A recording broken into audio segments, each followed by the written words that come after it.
On the Move.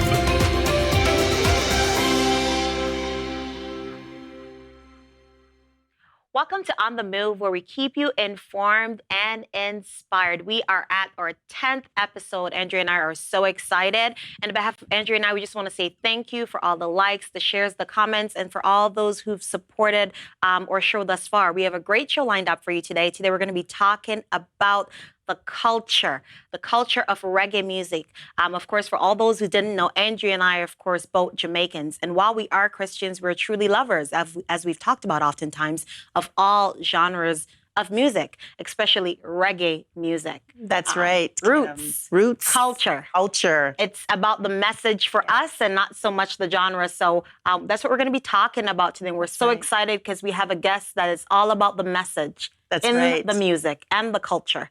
And I know this is very near and dear to you, Andrea. Of course, your dad playing with some of the reggae icons. That's right. And from way back, it caused me to really reflect on reggae music, the culture, where it all began, and really stick into the roots of the music and the lyrics. And as growing up, Kim, I really had the opportunity to experience him playing with the greats such as Bob Marley and Ziggy Marley and, Peter Tosh, and really listening to them, how they really took heed of this music and really, really honed it. And as the years go by, we see that reggae music is not only just, something that you hear in the clubs or something, but it's a conscious music that you sit and you can really sit and meditate. They sing about life-changing things that really affect life. They touch on things that's happening in our culture, right? Be it the violence, be it poverty, be it, they touch on those things and they make you, and hope. Yeah. Right? And they really, and when you listen to the music, it takes you back and you sit and you think and you're like, yes, this is life. Ultimately, yeah. It's a great symbol of culturalism. Yes. So we're excited. Our very special guest, his music does embody that. And we're going to talk to him a little bit about his music and what he's been doing. Stay with us. We'll be right back after this break. On the Move. We'll be right back.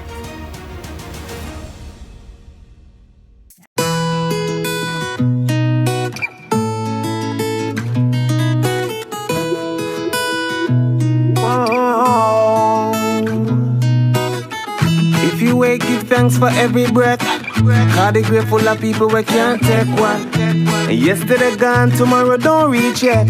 So you can still fix what you get wrong. And great people overcome when they press through. So if your will weak, it better get strong. Cause that's just the way life goes. Never give up on us, don't you give up on me. I'll never give up on you, I'm never giving up. In the roughest of times, don't you give up your dreams. Never give up for real, I'm never giving up. Never give up on you, don't you give up on me. And never give up on us, don't you give it up. Cause that's just the way life goes. Yeah, that's just the way life goes. Well, alright, yeah. Welcome back to On the Move. Thank you so much for staying with us. We are delighted to have with us in studio singer, songwriter, producer, social activist in his own right, and Juno Award winner, Kirk Diamond. Welcome to the show, Kirk. Hello, hi. Thanks We're for having so me. delighted to have you today. I know you're a multi-layered, multifaceted act, so we have a lot to talk about today. But before we do that, I'm just going to talk about your latest body of work, Let It Be Done. And I'm just going to have my engineer just play a quick clip. We want to get into this video right now. Yes.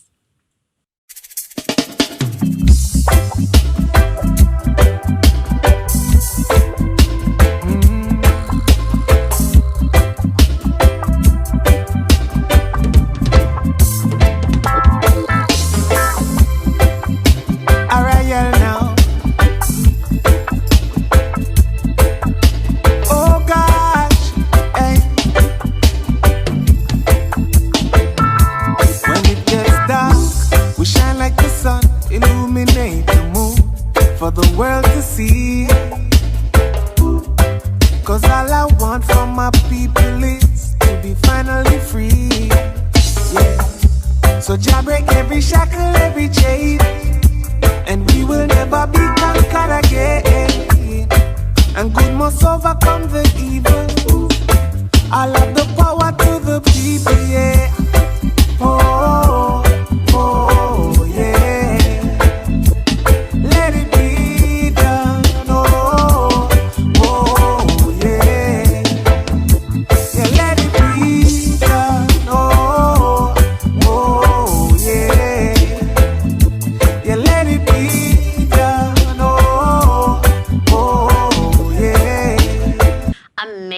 amazing. I absolutely Absolutely. love Yes. this song. I have it on repeat. I think Greater was my favorite. Still love it, but I don't know if it's because it's new, but this one's definitely on repeat for me right now. So, song shot all the way in the motherland, right? Yeah. East Africa, Uganda. Mm-hmm. To me, it's almost like a prayer. Yeah. And you know, for all the movements and the civil rights movements and stuff, there's always an anthem. For me, this could be like a modern day anthem. So tell us, what was the inspiration behind the song? With everything that was going on, is going on in the world, it's like you said, a prayer.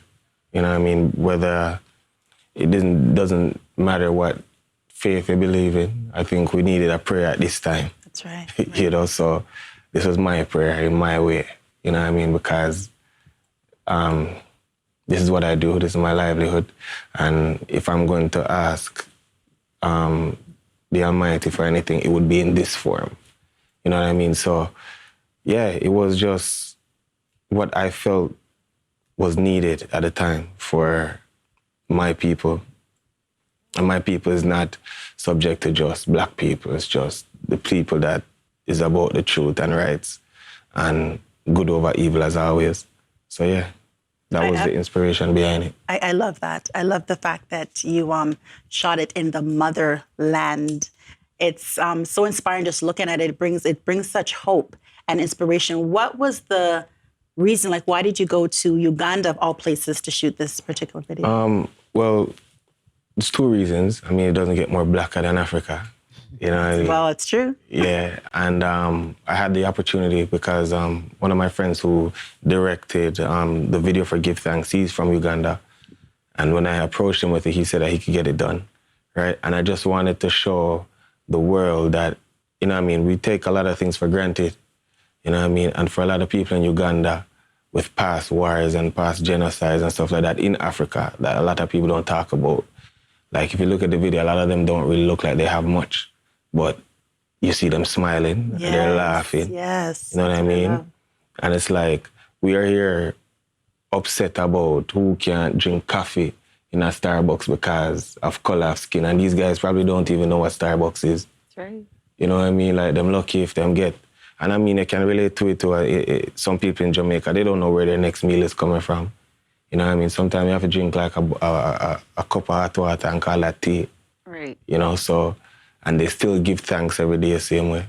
You know, so I wanted to go as roots as possible, and there's no more root than Africa, the mother of it all. That's right. Yeah. That's right. Amazing. I love it. I love that. So, taking it back a little bit, in 2018, you won the Juno for Reggae Recording of the Year. Tell us what it was like winning the Juno Award. It was exciting to win it, you know. At first, I mean, like, I've been doing music for 10 years now professionally. And I got nominated in 2015 for the first time. So, I mean, just to see, like, the big hoorah about it, you know what I mean? It's like, we grew up and we always see, like, snippets and clips of, like, the Grammys and the Oscars and stuff like that, people walking on the red carpet. So it's like to actually experience it now firsthand, coming from where I come from, not knowing that I would ever actually go there and stuff like that, much less to win. It did two things for me. For one, it made me know that I'm a good artist or a great artist, Yes. right? And All needed the hard work. Yes. right.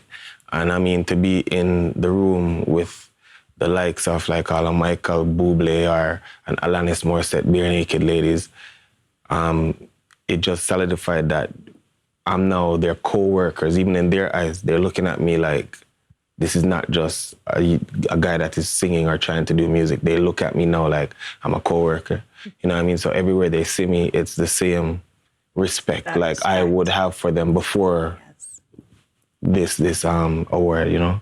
So yeah. But I mean, I do accept the award as my gift for myself because I don't really do music for awards. You know what I mean? But it's good to have some sort of... The encouragement strengthens Right. the labor.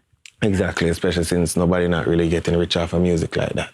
Right. No, but it's really good to see. And the important thing to know is that you're doing it for the love of also your fans, the people that support your music, which is really good, right? Yeah, and I see where I get a lot of testimony from how my music helped people. You know what I mean? And just to know that I could help a life or affect someone's life in a positive way is the greatest payment you can have. You know what I mean? Well, for me anyways, a lot of people that probably prefer money still, but I prefer knowing that someone can always say, yo, Kirk helped me through this. Right. And that's what I feel when I listen to your music. It's inspiring, right? It brings about hope. Yeah, thank you. Which is very good. Yeah, that is the point. Yeah. You know what I mean? So, and for me, writing these music, firstly, was for myself. It was for inspiring of myself, because Canada is a hard place to do anything where it comes to art. You know what I mean? We don't have the greatest industry. I would even go as far as to say that we don't have a music industry in Canada. So it was something for me to be like, why am I really doing this if I'm not really getting anything from it? So the award was one thing, and then helping people was another thing that really inspired me and kept me focused on what I'm doing. I know that I was doing the right thing.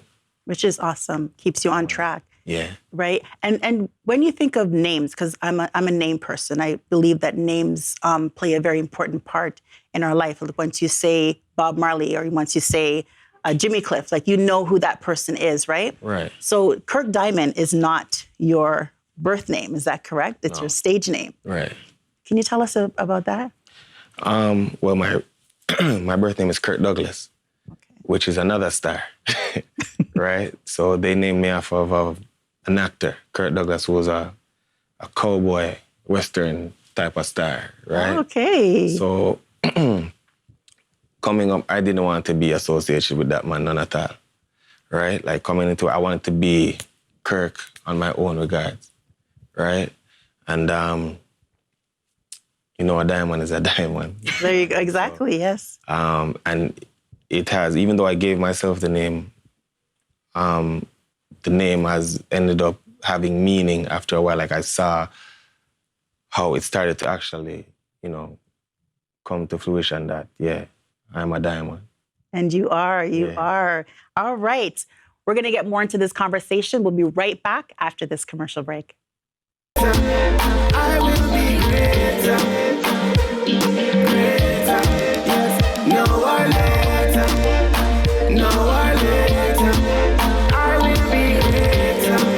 I will be greater, but some say, do this and that for boss, but I just a guide, give man me trust, cause enough of them wicked and them vicious, them with it when it good and when it slows like them want switch up. I know say love pick up no chart, and if you not like that no stop no heart. Me sing good songs for my fans because inna this a time I hit the world I want. So I just await my turn and make sure that no bridge no burn. We must get. Welcome back. We are in conversation with the one, the only, Mr. Kirk Diamond. So we're going to get into it, talk a little bit more. What I want to get into is a little bit about your musical career. Like, how did you get into music?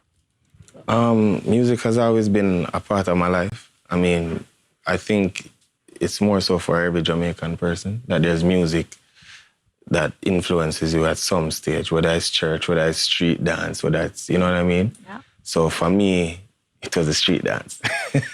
See, so it was like, I mean, I go to church as well. But that never really did anything for me until reggae was introduced into my thing that moved me more, like Bob Marley's and the Peter Tosh and all that. Yeah, and the dancehall as well, that really moved you. But and then moving to Canada in the 90s, my parents were the overprotective kind, so it's not like I could go outside and mingle with people because as far as they're concerned, everybody a gangster. You know what I mean? So, when I was coming here, like, being Jamaican, we weren't used to the pants at the time, below the waist and all that stuff. But here, it was already a thing. Right. In the 90s, it wasn't in Jamaica as yet.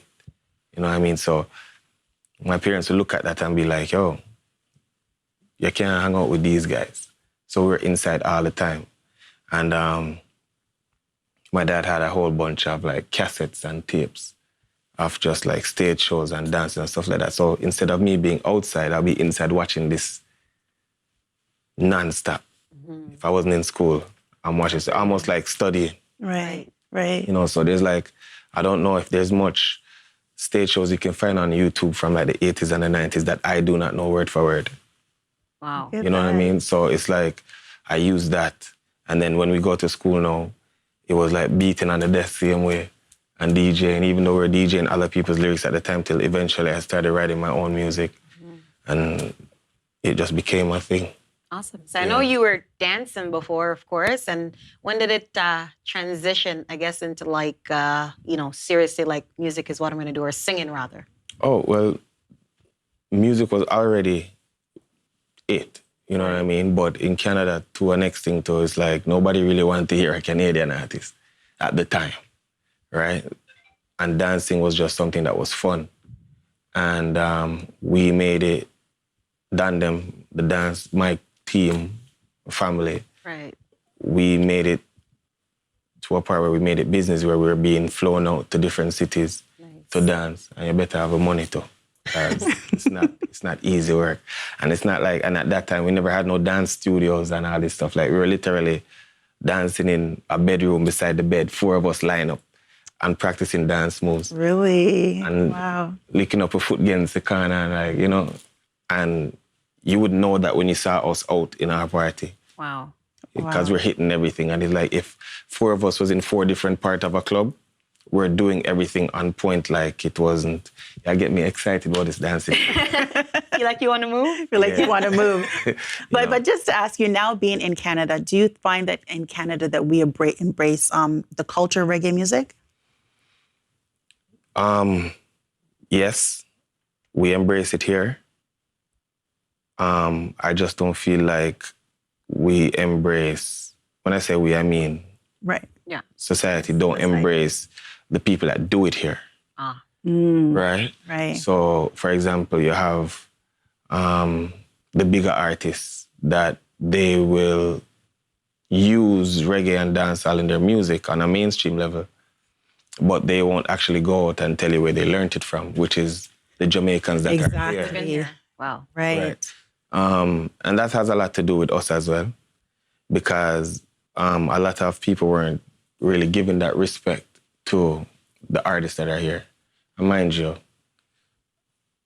it's different. You know what I mean? Like, it's a different vibe when you're here, because now you're experienced to a different culture completely. Right. Toronto being so multicultural and stuff like that. So our music will sound different. But I think that at one point we were trying to be as authentically Jamaican as possible and not embracing what we had here. You know what I mean? Right. Because like when I travel around the world, I see every other culture embracing what they have in reggae and dancehall.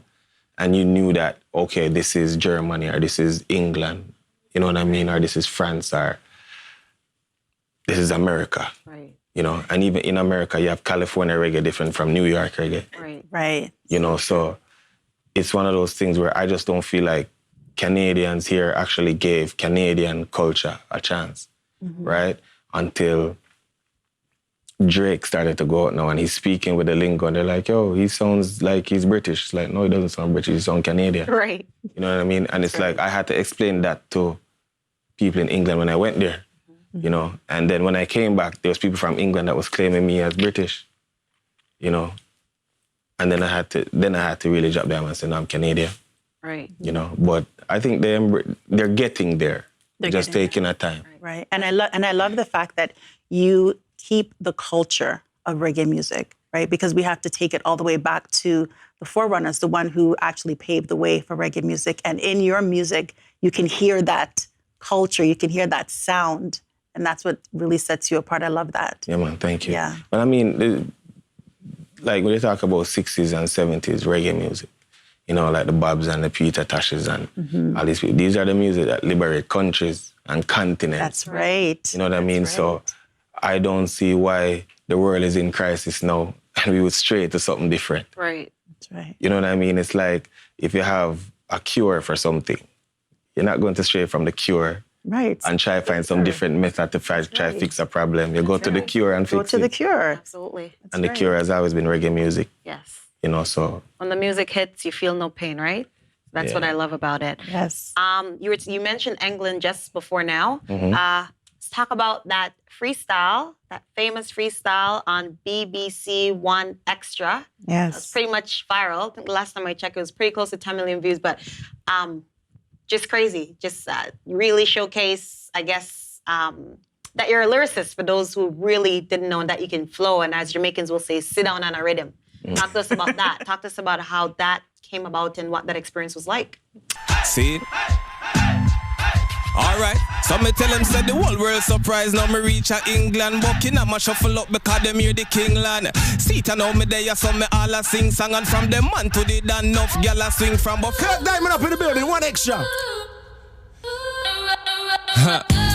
Well, I know, me a the Renaissance man like Delano. Me will make them thing I sing like Thriller, yo. From Lost when they bust, Frigga, yo. Never jam in the Exodus, Bob Marley's. Plums it out like the Pop 40. Popular like the songs on the top 40. Meanwhile, you know me clean like Palm Olive. Back to the future like a Black Marty. Make flight, choose sky, just for rock party. No boy can twist me like mini car keys. Plus me well militant like Selassie Khaki with the Dizzy Nazi. 8-it flow, but me on the rhythm, but they made it. No, me setting. I wasn't doing, I had a death in the family of my grandfather, and I wasn't doing music for a year. Because I was nominated for the Juno the year before in 2015. Mm-hmm. And then for the whole 2016, I didn't do any music. I was trying to learn the business side of the music. And then I said, when I come back into music, I don't want to come back in the same way I left. Right. Right? So a friend of mine, she called me from England saying that she's having a birthday party. She wants me to perform. And I said, yeah, sure. It's all right. Just make the flyer and I will find my way there, right? And when I got there, end of 2016, 2017, January, I was like, you know what? Maybe I should try to do this BBC thing. And then, because I've been a fan of their freestyles, that's the platform for that. One of the biggest radio stations, arguably, in the world. Yeah. That's amazing. Yeah, you know, and so I made a few calls. And at first, they didn't want me on their station because they're like, who's this guy? From where? Canada? No. Canada has no good regard. Yeah, there's nobody there that we would want to hear. And apparently, to what I hear, they even call people here and they're saying, yo, don't waste your time. You know, so it was one of those things where the same party that I got booked for, a DJ that used to be on BBC was actually DJing for me. And then I started freestyling in the party. And he called BBC and said, hey, I don't know if you have any vacancies, but you need to get this guy because I've never seen anything like this before. Right. Look at that. And he's from Canada. Wow. And I got the call to come on BBC the Wednesday night, and I was leaving Thursday morning. And I get the call and say, hey, can you come to the station in half an hour? And we're like, who station this? Like, I don't even know who's talking to me on the phone. Like, who station this? Like, BBC, just come to Radio 1. I'm like, okay, I'm in Piccadilly now, so how me reach there? I'm not from here. Right. And he explained to me the train route. I'm like, I can't get there in 15 minutes. I could. He's like, no, but you're only one stop away. But nervous, Right. but you have to go to the bathroom first. But that didn't show, though, because you killed that Right. you killed that freestyle, so that's amazing. Yeah, so then we went there. It's like, you'd have feel like it was like Planned. the MI6 building, like security nonstop. And it's like doors, glass all about, like just moves when you walk towards it, like Star Trek Enterprise. I'm like, okay, this is it. And I knew going in that he didn't believe what the dude told him about me. Right. And then he just started to give me different rhythms that I didn't know what he was gonna give me. And I freestyle on every one of them. Every time I started, he would grab his head like, what? So you planned for this. Right, and realistically speaking, I've been planning for that for 15 years before I did it. Awesome. That is Yeah. so great. Yeah. So great. Your style, your flow, it's absolutely amazing. Well, And I thank know you just released your project, but is there anything that you're working on in the works that you have, future events? I mean, due to COVID, I've been spending most of my time in the studio. And I have, I would say, about 2 finished, completed albums ready to go, and a third one halfway done.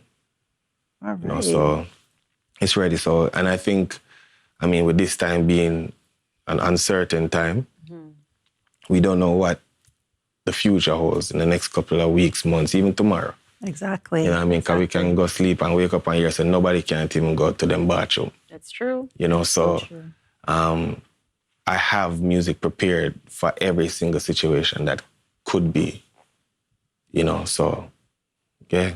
That's good. amazing. So if there's an artist that you could work with, past or present, that you could work with or collaborate with, who would that be? Bob Marley. Why? Why would it be Bob Marley? His music means the most to me personally.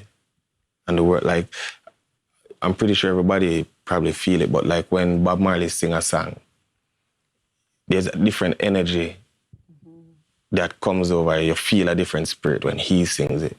You know what I mean? Right. And I mean, he has children that does music too, but I don't feel that like when I hear Bob sing it. This is distinct. This distinct Different. sound, a distinct sound. You know what I mean? So, yeah, Bob. Awesome. Awesome. As we're talking about collaborations, of course, you did a song with the legendary Derrick Morgan. Talk to us about that song, that project. How did that come about? My manager at the time, it's actually her uncle. And Derrick Morgan, a lot of people don't know, but Derrick Morgan is the person that actually auditioned Bob Marley. Good. Right, for Coxsone. So, and he auditioned Jimmy Cliff as well. So I was like, if I'm going to be doing this thing the right way, if I could get Derrick Morgan. He's the guy. Yeah, you know what I mean? If he auditioned 2 of the greatest artists Jamaica has ever seen, if he gives me that stamp of approval to say yes, then I'm in good company. That's good. You know, and I flew to Jamaica at his home. His street is named after him too, by the way. Nice. And he said, what do you want to do? And I told him, I want to do Conqueror. And he's like, okay, let's hear what you have. And he just looked at me and said, yeah, man, that but. You know, and we did it, you know what I mean? So I give thanks that he even took the time to listen to me and gave me pointers in it. And, you know, he can't see, but if you're around him, you would feel like he can. Wow. You know, yeah, man, he's funny guy. And that's what happens. I mean, when one of the senses is gone, the other one Becomes heightened, sharpened. right? Yeah. That's amazing. Of course, you were singing solo before, earlier in your career, but the movement came about. So talk to us about the movement of Ariel and why did you put that together? So now it's Kirk Diamond and the movement of Ariel. Talk to us about the movement. The movement are like-minded individuals. We're family, so they argue a lot most times. But we're a family that we have the same, you know, visions. What I love about them is that we're all from different backgrounds. Some of them are Christian, me being Rasta. You know what I mean? For a point, we had Muslims that was hanging with us and stuff like that. And we're doing this in love and unity, just moving in one accord. You know what I mean? There's no division or anything like that. But I put them together because I felt like for my message that I needed a certain amount of talent that I alone did not have. You know what I mean? Like, I'm no Luther Vandross nor Aretha Franklin. I can't sing like them. So I hire people that in my mind can sing like them. You know what I mean? And musicians that are willing to do what it takes for the people to hear it. And I mean, since we've been together for almost 3 years now, it's been nothing but great feedback. You know what I mean? Like, the first time we played in front of a big crowd, there was the harbor front. And when we said we want everybody to get up and dance, and we saw this guy stand up out of a wheelchair and start move. You know what I mean? And then I knew at that moment the power that we had with the music and together as a unit. Right. Awesome. Yeah. You know what I mean? So, yeah. That's so good. And I know with a lot of different artists that the higher up they go, whether you win your Junos, your Grammys, they get a little bit, you know, proud and puffed up. And they're untouchable, right? What keeps you humble? The people I surround myself with, I don't change them for nothing. You know what I mean? Like if I'm messing up, they will tell me that I'm messing up. It's good. And I hold that dear to me. Like I don't need a yes man or a yes woman around me. I need to know, Kirk, you're straight. Right? So your circle has to be tight. Right. You know what I mean? So it's like we see a lot of people lose themselves in the illusion of them being this great thing, you know? And I'm not God. I'm just a vessel. So there's no way I'm going to, you give me a piece of glass with my name on it and then all of a sudden I feel like, say, I am bigger than the world and everybody else. Yeah. You know, so if anything, I should be trying to give everybody an award because they're the reason why I do what I do. I'm a servant to the world itself, you know. I love that attitude. All right, so amidst the, like Andrea is saying, that's one of the things that I admired about you, just that you kept humble, right? So amidst all these recognitions, I know Love in Our Heart, that was on the charts, #1, and it was for 19 weeks. Greater was up there for 42 weeks. We're talking about BBC One Extra that we talked about a while ago. Probably one of the only reggae artists to close out Afrofest. Lots of firsts, right? And most recently, something very, very, very good. And again, I just love that because it's really for the culture. You were a guest host, the first reggae artist to be a guest host on E-Talk Canada. That is big. Yes. What was that like? It was interesting. I was nervous, if your side, they could tell. You couldn't even tell. I was watching it. I'm like, you couldn't even tell you were nervous. I mean, it was, as Hollywood as you can possibly be in Canada, you know, and to come from where we're coming from, to be there without, you know what I mean? It's not like I'm selling 1 million records and all that stuff. So that means that someone somewhere is recognizing what I am trying to do and is doing, you know? Awesome. Yeah. Amazing. So I have a bit of a surprise. I'm going to get, Mr. Henderson, if you can pass me that brown envelope. As we're talking about money, well, we're so glad that you're not moved by money. So Right? You're not have moved to bring by a check it. today. But it doesn't mean so much. that I wouldn't appreciate it. As we're talking about first, and I just love that. I think it's so important for the culture, even to just pave that way that we can see more of that, because we need the representation. So it gives me great pleasure to present the certificate to you on the behalf of Mayor Patrick Brown, who couldn't make it today, but he wanted me to present this to you. And it says, on the behalf of members of City Council, I would like to recognize you for being the first Canadian reggae artist to co-host ET Canada. This is a true accomplishment for which you should be proud. Kirk Diamond, thank you for being a true beacon in our community. And we're going to get that up there on the screen. Congratulations. Congratulations. That's awesome. This is big. This is very big. Congratulations. Here you go. Thank you. On the behalf of Mayor Brown. And thank you to Mayor Brown. I will be voting for you again. Amazing. Oh, right. It was such a pleasure speaking to you. Thank you. Such a pleasure. Before you'd go, can you let us know where we can find you, where your viewers can find your music, get in touch with you? Well, you can find me at home. But for social media, you could find me on Instagram at Kirk Diamond, Twitter, the same thing, at Kirk Diamond, KirkDiamondMusic.com, Facebook, Kirk Diamond Music. Yeah, and just support and listen and be great. Amazing. And Let It Be Done, we played that clip earlier. If you haven't already watched it, you won't be disappointed. You want to go to YouTube, put in Let It Be Done, and like you said, all the music on all platforms. Kirk Diamond. That's right. It has been a pleasure having you, Kirk. Absolute pleasure. We look forward in having you again, hopefully after another Juno win, because we're declaring that in the atmosphere. We believe in voice activation of the kingdom. That's right. So when you come back and you win, we can say, on the move, spoke that into being. So we look forward in having you another time. Thank you.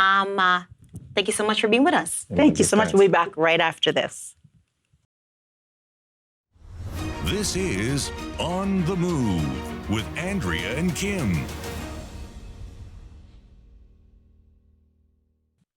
Welcome to our Inspirational Corner. With all that is happening in our world today, and with the political views and the pandemic and all these different things, it's for us to really take a stop and really think, where does our hope lie? Where does our trust come from. If we're thinking of, looking into the economy or looking into a man or an idea, we will definitely fail. But I want to encourage you to put your hope and your confidence in the Lord. I want to encourage you that when all else seems to be crumbling around you, to look up and to trust in the one that would never fail, the one that would never leave you, the one that would never forsake you. The Bible says that our hope and our expectation, it shall not be cut off. So I encourage you today to keep that hope alive and to continue to trust in the Lord with all your heart and lean not on your own understanding, but in all your ways to continue to acknowledge him, and he will direct your path. Thank you so much for joining us today. It has been On the Move, where as always, we keep you informed and inspired. Don't forget to subscribe to our YouTube channel, and you'll be the first to know when On the Move is live. You can join us next week, same time, right here, 7 p.m. for On the Move. Take care. On the Move, keeping you informed and inspired.